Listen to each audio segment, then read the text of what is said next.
This traffic jam has no accident, no merge, and no blocked lane. Every car is driving around a perfectly clear circular road, and in a moment, one of them will stop. Then another. Soon there's a full traffic jam crawling backward around the circle. Watch the red cluster. The cars move clockwise, but the jam moves counterclockwise. And once it forms, it can survive even after the tiny disturbance that started it is gone.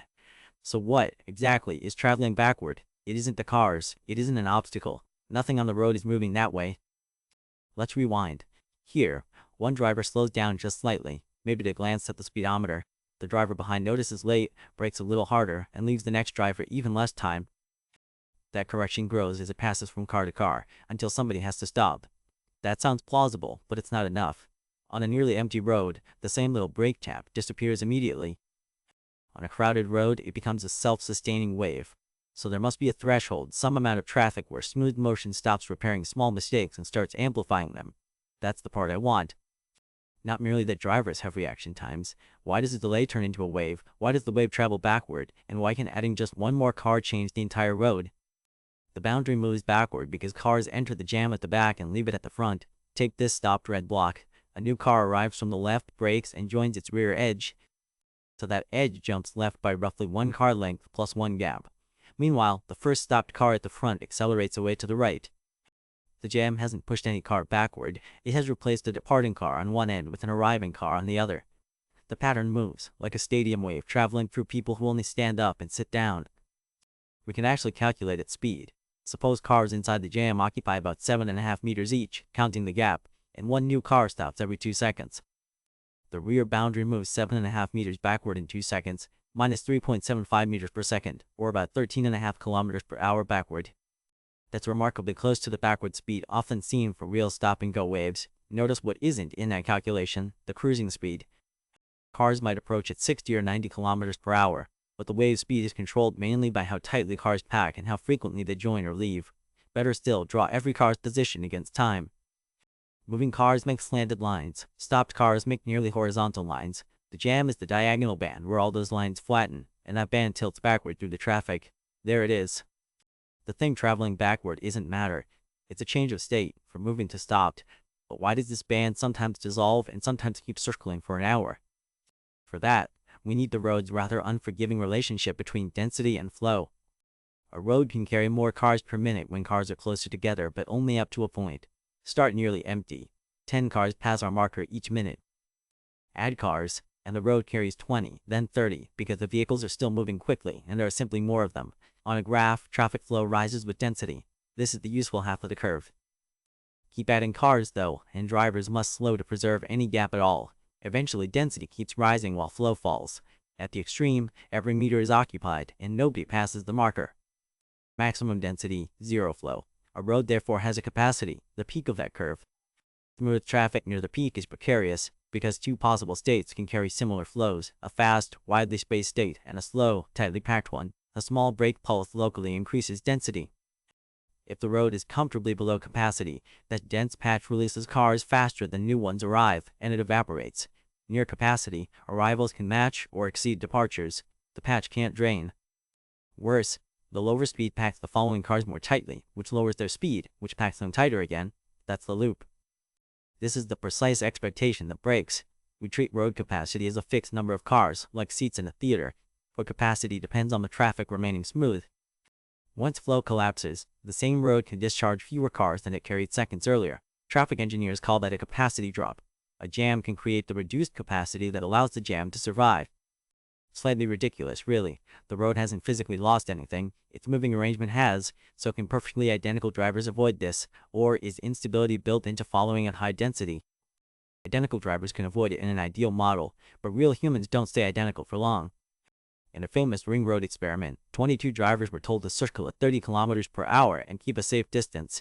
No lane changes, no intersection. For a while, the ring looked almost uniform. Then microscopic variations accumulated. One driver ran slightly close, another braked, the next responded a little later. Within minutes, several cars were stopping completely. A jam had appeared from instructions that explicitly asked everyone not to create one. Let's build the smallest mathematical driver that can misbehave this way. Car number I accelerates according to two complaints.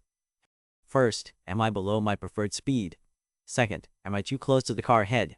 If the road is open, the first complaint accelerates the car. As the gap shrinks, the second complaint takes over and demands braking. We don't need the full formula yet. Give every simulated driver the same preferred speed, reaction style, and spacing rule. Place them evenly on a ring. At low density, nudge one car and the disturbance fades. Add cars one at a time. Eventually, the cell nudge grows into alternating patches of fast and slow motion. That's a stability transition. The uniform solution still exists mathematically. Every car could continue forever at one speed and one spacing. It has just become unstable, like balancing a pencil on its point. Exact balance works. Any tiny error chooses to fall. And real traffic has endless tiny errors, hills, glances, imperfect pedals, differences between cars, somebody reaching for a drink. So uniform flow beyond that threshold isn't a condition traffic naturally returns to. It's a condition traffic naturally leaves. But if human correction creates the wave, one oddly calm car should be able to interfere with it. That sounds far too optimistic. Let's try it. One calm car really can weaken a traffic wave, but it has to give up the usual goal of hugging the car ahead. Put a controllable car into the ring.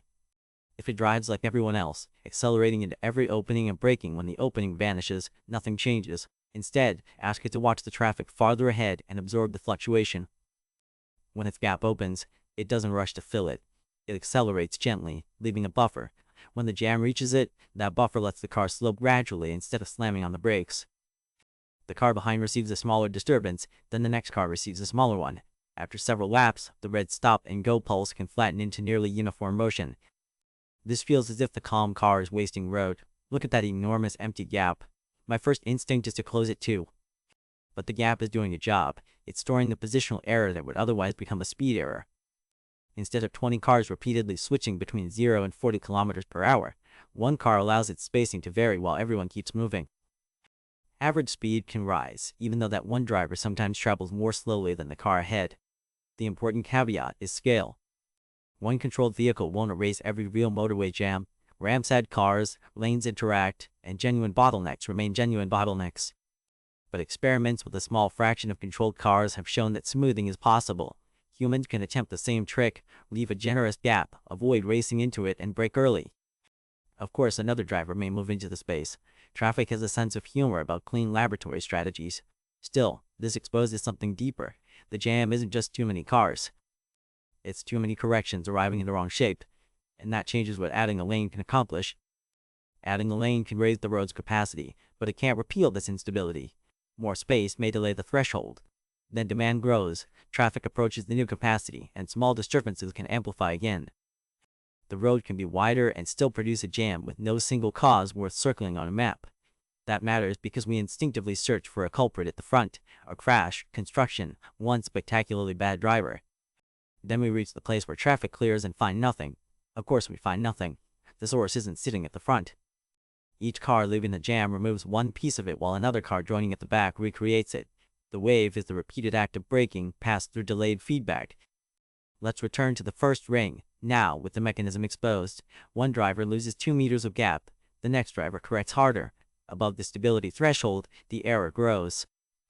A dense region crosses onto the low-flow side of the road's curve. Cars join its rear and leave its front, so the region travels backward at roughly 15 kilometers per hour. There is no object to find because the jam is a pattern, and patterns can outlive their causes. The original driver may be kilometers away, moving freely, while the correction they triggered is still being copied by strangers behind them. I love that turn. A stationary line of cars looks like the absence of motion, but mathematically it's a moving thing, a wave carrying lost speed backward through traffic. So the next time a motorway stops for apparently no reason, watch where it releases. Don't look for the obstruction, notice the handoff. One car accelerates, another far behind stops, and the jam takes one more step against the traffic.